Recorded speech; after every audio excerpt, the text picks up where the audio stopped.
हल्द्वानी में खुलेआम चल रही है एम्बुलेंस चालकों की मनमानी।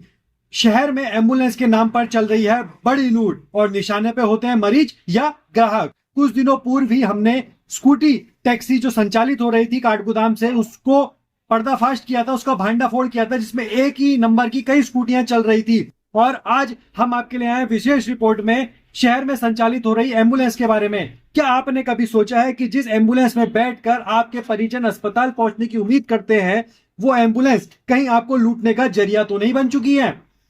हल्द्वानी की सड़कों पर खस्ता हाल एम्बुलेंस चल रही हैं। हल्द्वानी में एम्बुलेंस चालकों की मनमानी इस कदर हावी हो गई है, ये किसी को से भी अब छिपा नहीं है। दिन में मरीज और रात में शायद गाड़ियां बन जाती हैं सामान ढोने का जरिया। पैसा तो लेते हैं ये लोग एसी का, लेकिन चलता नहीं है। बीच सड़क में धुआं छोड़ देती है, टायर घिसे हुए हैं, स्टेपनी नदारत है और मरीजों की हालत भगवान भरोसे। पर इनको इससे कोई लेना देना नहीं है, इनको चाहिए सिर्फ और सिर्फ पैसा। नामचीन व्यापारी और भाजपा नेता भुवन जोशी भी इनके चपेट में आने से नहीं बच पाए, इनकी चालाकियों से नहीं बच पाए। सोचिए, जब रसूखदारों का ये हाल है तो आम आदमी का क्या बिसात है इनके आगे।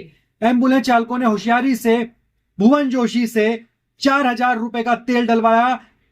एम्बुलेंस रुद्रपुर के टांडा जंगल में पहुंचती उससे पहले ही एम्बुलेंस में से धुआं निकलना शुरू हो गया। तो आपको बताते चले, भुवन जोशी ने हल्द्वानी से अपने पिताजी को दिल्ली, क्योंकि दिल्ली में उनका अपॉइंटमेंट बुक था, तो दिल्ली ले जाने के लिए एम्बुलेंस बुक करी। एम्बुलेंस वाले ने होशियारी से 4,000 रुपए का तेल डलवा लिया। जब एम्बुलेंस टांडा जंगल पहुंची तो एम्बुलेंस के इंजन में से धुआं निकलने लगा, जिसके बाद एम्बुलेंस वहीं रुक गई।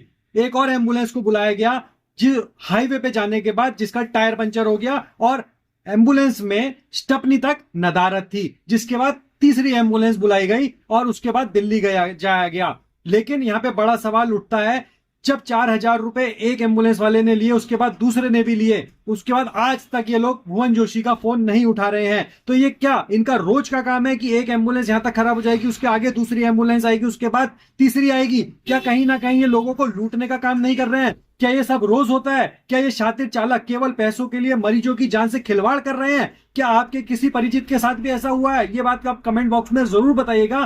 क्या पहाड़ के लोग, सीधे साधे लोग इनके निशाने पर होते हैं?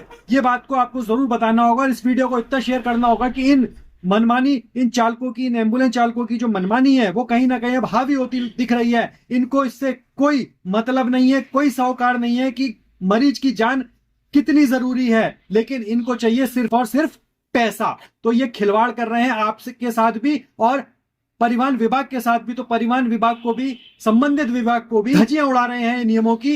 ये कार्रवाई करनी होगी।